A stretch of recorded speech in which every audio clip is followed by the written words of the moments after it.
সালাম আলাইকুম। নির্বাচন ডাকসু জাকসুর শেষ হলো। এখন আপনাদেরকে কিছু কথা বলা জরুরি। আসন্ন সংসদ নির্বাচন আছে। সেই নির্বাচনে বিএনপির অবস্থা কি হবে, তাদের অবস্থান কি হবে, তাদের দলীয় যে পলিসি সেটা কেমন হবে, সে বিষয়গুলো নিয়ে একটু আলোচনা করা দরকার। আমরা গেল 5 তারিখ থেকে 5 আগস্টের পর থেকে যদি নাকি বিএনপির সভা সমাবেশ, বক্তব্য, স্লোগান এগুলো শুনি, তাহলে মনে হবে যেন একটা আওয়ামী লীগের স্লোগান শুনছি, একজন আওয়ামী লীগের মানুষের বক্তব্য শুনছি। মাওলানা ভাসানী বলেছিলেন যে দাদারা যখন তোমাদের প্রশংসা করবে তখন তুমি বুঝবা যে তোমার দেশের বিরুদ্ধে গিয়েছ। আপনাদেরকে আওয়ামী লীগ এই হেরে যাওয়ার পরে আওয়ামী লীগ যে পরিমাণে অনুশোচনা, যে করুণা দেখাচ্ছে আপনাদের প্রতি, এটাতে বোঝা যাচ্ছে যে আপনারা এই দেশের বিরুদ্ধে অবস্থান নিয়েছেন। আমরা এই ডাকসু নির্বাচনে সরাসরি কোনো দলের পক্ষে যেতে চাইনি। ডাকসু নির্বাচনের আগে আপনাদের যে ক্যাম্পেইন, এই গেল 1 মাস ব্যাপী, এই ক্যাম্পেইনে আপনারা একটা জিনিস পরিষ্কার করেছেন যে এই দেশকে আপনারা আবার সেই আওয়ামী লীগের মতো বিভাজনের রাজনীতির দিকে ঠেলে দিতে চান। আমার তো ভাই বিএনপি নাই, জামাত নাই, আমি তো কোনো দল করি না। আমার দল একটা, আমি আগেই বলেছি, আমি এন্টি ইন্ডিয়ান। আপনি সেই ইন্ডিয়ানকে যখন, ইন্ডিয়ান ন্যারেটিভকে যখন আপনি প্রতিষ্ঠিত করতে যাবেন, আপনি যেই হন, আমার বাপ হইলেও আমার যায়ও না আসেও না, আমি তার বিরুদ্ধে অবস্থান নেব। যা মন চায় করতে পারেন, মায়েরা ফেলতে পারেন, যা মনে চায় করেন, কোনো সমস্যা নেই। এই যে নির্বাচনে দেখেছেন না, সাদিকের পক্ষে অবস্থান নিয়েছে শেষ পর্যন্ত। বলি, নির্বাচনটা শেষ হওয়ার পরে আজকে 4-5 দিন হইল, সাদিক কায়েম এখন পর্যন্ত 1 মিনিট সময় পায়নি আমার একটা কল দিতে। এখন আমার এই ভিডিওটা দেখার পরে হয়তো শিবিরের, জামাতের অনেকে তাকে হয়তো বলতে পারেন যে তুমি ইলিয়াসকে একটা কল দিতে পারতা। আমার সাদিক কায়েম যেই জায়গায় আছে, যেইটা করছে, আমি এটা পছন্দ করি। সাদিক কায়েমের জন্য আরো দোয়া থাকলো, সাদিক কায়েম আরো অনেক উপরে উঠা যাক। সাদিক কায়েম যেই কাজ করছে, আমি তার ওই কাজে কোনো না কোনোভাবে সহায়তাই করব।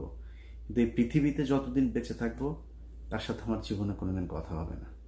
তার দরজা আমার কাছে, আমি বিশাল প্রভাবশালী ক্ষমতাশালী কিছু না, কিন্তু তার দরজা আমার জন্য সারা জীবনের জন্য বন্ধ।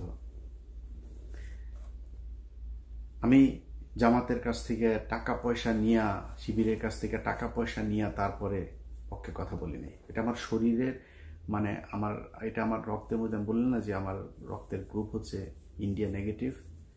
আমার শরীরে আগুন জ্বলতে থাকে এই যে মুক্তিযুদ্ধে পালছাল নিয়ে যখন কিনা কথাবার্তা বলে। এটা ইন্ডিয়া পাকিস্তানের যুদ্ধ, ইন্ডিয়া নিজে স্বীকার করেছে। পাকিস্তানিরা ইন্ডিয়ানদের হাতে লিখে দিয়ে গেছে, আমাদের ওখানে কারোর থাকতে দেওয়া হয় নাই, তারা জাতীয় সঙ্গীত বানিয়ে দিয়ে গেছে। এই ধন ফোন নিয়ে তারপরে আপনি বিশাল ফিরিতি ভালোবাসা ইস্যু করি আমি এই মুক্তিযুদ্ধের মধ্যে। এটা কোনো মুক্তিযুদ্ধ না, এটা ভারত পাকিস্তান যুদ্ধ, আমাদের এক দেশ থেকে আরেক দেশের হাতে লিখে দিয়ে গিয়েছে। এই 25-24 যে 5ই আগস্ট, এটা হচ্ছে আমাদের বিজয় দিবস। আবার যদি সেই পিছনে যাইতে চান, তাহলে বারবার আপনাদের বিরুদ্ধে অবস্থান নেব। এইখান থেকে বের হয়ে আসতে হবে।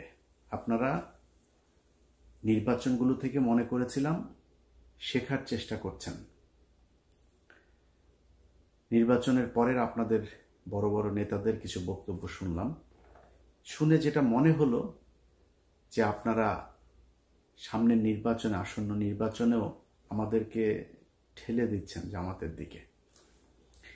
যদি এটা হইতে থাকে, সুস্পষ্টভাবে বলে দিচ্ছি, আমরা ঠিক আবার সেখানে চলে যাব। নির্বাচনে হারলেন, বললেন কারচুপি করা হয়েছে। ভাই, আওয়ামী লীগের মতো ডাকাতি করা সম্ভব এখানে। জোর করে যারে মন চায় তারে ডিক্লেয়ার করে দিবেন, ওই পরে মেকানিজম করবেন, সেটা হইতে পারে। ঢাকা বিশ্ববিদ্যালয় কিংবা বাংলাদেশের কোনো বিশ্ববিদ্যালয়ে ভোট কারচুপি করা সম্ভব না। ডাকাতি করে নিয়ে নিতে পারেন, রেজাল্ট নিয়ে নিতে পারেন, ভোট মানুষ দিবে, যারটা সেই দিবে, এটা ঠেকানো সম্ভব না। ইভেন আওয়ামী লীগের সময় এটা সম্ভব হয়নি, সবাই ভোট দিয়েছে, পরে যায় তাদের মতো করে একটা রেজাল্ট তারা বলে দিয়েছে। এখন কারচুপি করে তারপর কথা বলে আপনারা সরে গেলেন। যদি কারচুপি হইতো, তাইলে ছাত্র শিবিরের চাইতে ছাত্র দলের পেশি শক্তি, পুলিশের শক্তি এগুলি বেশি না? ওই ব্রাহ্মণবাড়িয়া থানার ওসি তিনি পোস্ট করেছেন ছাত্র দলের পক্ষে ফেসবুকে, একটা ফেসবুক পোস্টে দেখলাম। আপনাদের লোকজন তো বেশি, জামাতের লোকজন তো কম, আপনাদের সাথে পারতো না। আরেকটা হচ্ছে আওয়ামী লীগের লোকজন নাকি, চান্দা আব্বাস ভাই বলেছেন, চান্দা আব্বাস বলে যে আওয়ামী লীগের, ছাত্রলীগের সবাই নাকি শিবিরকে ভোট দিয়েছে। চান্দা আব্বাস ভাই, ছাত্রলীগের লোকজন যদি শিবিরে ভোট দিত তাহলে জগন্নাথ হলের মধ্যে 1200-র উপরে ভোট আবিদ আর মাত্র 10টা ভোট সাদিক পেত না। এটা প্রমাণ করে যে এই দাদারা এখনো পর্যন্ত সেই আওয়ামী লীগের দিকেই তাকিয়ে আছে, এবং আওয়ামী লীগ আপনাদেরকে পছন্দ করেছে বলেই তাদের ছাত্র সংগঠন আপনাদেরকে ভোট দিয়েছে। দাদারা এবং ছাত্রলীগের সবার ভোট আপনারা পেয়েছেন। এই যা ভোট আপনারা পেয়েছেন এটা মাত্র ছাত্রদলের সক্রিয় কিছু লোকজন আছে, আর দাদারা আর আওয়ামী লীগ এই ভোটগুলি আপনাদের ভিপি আর জিএস প্রার্থীরা পেয়েছেন। কেন এরকম হইল সেটার জন্য আপনারা এই দুইটা কারণ খুঁজে পেয়েছেন। আসল কারণ সেটা না। 5 তারিখের আগে ছাত্রলীগ এই বিশ্ববিদ্যালয়গুলোতে এমন কিছু নাই যেটা করে নাই, সেই একই কাজ আপনারাও করেন নাই। আপনাদের ছাত্র সংগঠন সেই একই কাজ করেছে যেটা ছাত্রলীগ করত। এই জন্য তো এতগুলো মানুষ মারা যায় নাই। এই দেশের ছাত্র সমাজ, সাধারণ মানুষ আগের রাজনীতি সহ্য করবে না। ছাত্র শিবির কি করেছে? তারা যখন দেখেছে যে তাদের এখানে থাকা সম্ভব না, তারা গুপ্ত রাজনীতির কৌশল বেছে নিয়েছে। তারা সেই হলে থেকেছে, ছাত্রলীগের পাশে থেকে থেকে তারা সেখানকার রাস্তাঘাট, অলি গলি, রাজনীতির ধরন, ছাত্রদের মনোভাব সবকিছু তারা বুঝেছে। বুঝে তারপরে 5 তারিখের পরপর তারা ছাত্রদের জন্য বাস, ছাত্রদের জন্য পানির ট্যাপ, ছাত্রদের আবাসনের সুযোগ সুবিধা, ব্যক্তিগত সমস্যা, পারিবারিক সমস্যা কার কি আছে এই সমস্যা সমাধানের চেষ্টা করেছে। বিভিন্ন জায়গায় গুরুত্বপূর্ণ পদে তাদের লোকজনকে বসানোর চেষ্টা করেছে। আপনাদের ছাত্র সংগঠন কি করেছে জানেন? টিএসসির চায়ের দোকান, শাহবাগের ফুলের দোকান, ওইদিকে নিউ মার্কেটের ফুটপাতের দোকানপাট, এগুলো থেকে চান্দা নেওয়ায় ব্যস্ত ছিল। কে কত খাবে সেটা থেকে। আপনাদের এই ছাত্রদেরকে দেখভালের জন্য আপনাদের যাকে দায়িত্ব দিয়েছেন মহামান্য তারেক রহমান সাহেব, তিনি এবং তিনার পুলিশ কর্মকর্তা স্ত্রী মিলে যে লুটপাট করেছে তারেক রহমান, আপনার সেই আগের আরেক গিয়াসউদ্দিন আল মামুন আপনার আশপাশে অনেকগুলো জড়ো হয়ে গিয়েছে। তার রেজাল্ট আপনারা এই ডাকসুতে পেয়েছেন। এখন যদি আপনারা মনে করেন যে না আমরা তো এই ইয়ে করেছে, কি বলে, কারচুপি আর ইয়ের কারণে আপনারা হেরে গিয়েছেন, এটা যদি মনে করে তারপরে ওইভাবেই যদি সামনের নির্বাচনে যেতে চান তাহলে ভুল করবেন। আপনাদের যে বয়ান এখন আপনারা শুরু করেছেন আওয়ামী লীগের মতো মুক্তিযুদ্ধ কেন্দ্রিক দুই দিকে বিভক্ত করে তারপরে আপনারা ক্ষমতায় চলে আসবেন, ওই ট্যাবলেট বাংলাদেশের মানুষ আর খাবে না। ভারতের বিরোধিতা করে জিতা যায় না, এটা এতদিন ধরে এই যে এক ন্যারেটিভ আপনারা বলতেন না, এই ন্যারেটিভ বাংলাদেশের আর চলবে না। এটা প্রমাণ হয়ে গিয়েছে ডাকসুতে। সরাসরি ভারতের বিরুদ্ধে অবস্থান নিয়ে আমরা বলেই দিয়েছি। পাকিস্তানের প্রার্থী বলেছে আমি সাদিক কায়েমকে, খুব খারাপ লাগে, খুব কষ্ট লাগে। পাকিস্তানি স্বীকার করলো, অনেকে এটা নিয়ে আবার ওনাদের গ্রুপে ওনাদের ভেতরে আবার খুব করে কত সাহস, কত কিছু বললো। আমাদের মা বোনেদের 2 লক্ষ মা বোনকে তোর মারে পাকিস্তানিরা লাগিয়েছে রে, তোর মারে আন ইয়ে টেস্ট আন, তোর কোন কোন মাকে বোনকে কার কার আওয়ামী লীগের কার কার মা বোনরে ধরে নিয়ে তারপরে ই করছে নিয়ে আয়। বাট তারপরে তর্কের খাতিরে ই করি বাঁচার জন্য। এখন আমি যদি বলি যে পাকিস্তানের মিলিটারিরা আমাদের মা বোনদেরকে ধর্ষণ করেছে, ধর্ষণ এই কথা যদি বলি তাহলে তো বাংলাদেশের সব জারজ। আমি তো সেটা এটা বলবো না, আমি এটা বিশ্বাসও করি না, আমি এটা জানিও না। তারপরেও কি বলি? জিতার জন্য বলি আমার বাবা, আমার দাদা, আমার পূর্বপুরুষ সবাই রাজাকার ছিল। আমার বাবা দাদা চাচারা মিলে তোদের মা বোনদেরকে পাকিস্তানের ক্যাম্পে দিয়ে এসেছে, তোদের মা বোনদেরকে জিনিস প্রোটেকশন ছাড়া তারপর লাগিয়েছে, তোরা পয়দা হুয়া। এটা তো লস আছে, বলেন লস আছে? আমার বাপ রাজাকার থাকলে আমার ঘরে তো পাকিস্তানি আসে নাই, আমার বাপ তো আমার মারে নিয়ে দিয়ে আসবে না, তোর মারে নিয়ে দিয়ে আসে, তোদের মাদেরকে নিয়ে দিয়ে এসছে।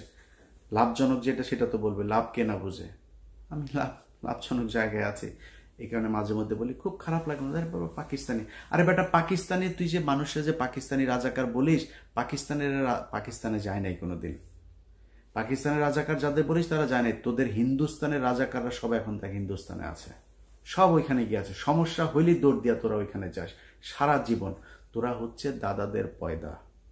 এই দাদারা তোদেরকে বর্ডারের ওই পারে গিয়েছিলি, তারপর ওইখানে যাওয়ার পরে তোদেরকে প্রোডাকশন দিয়ে দিয়েছে, এখনো তোরা সেই রক্তের টান ভুলতে পারিস না।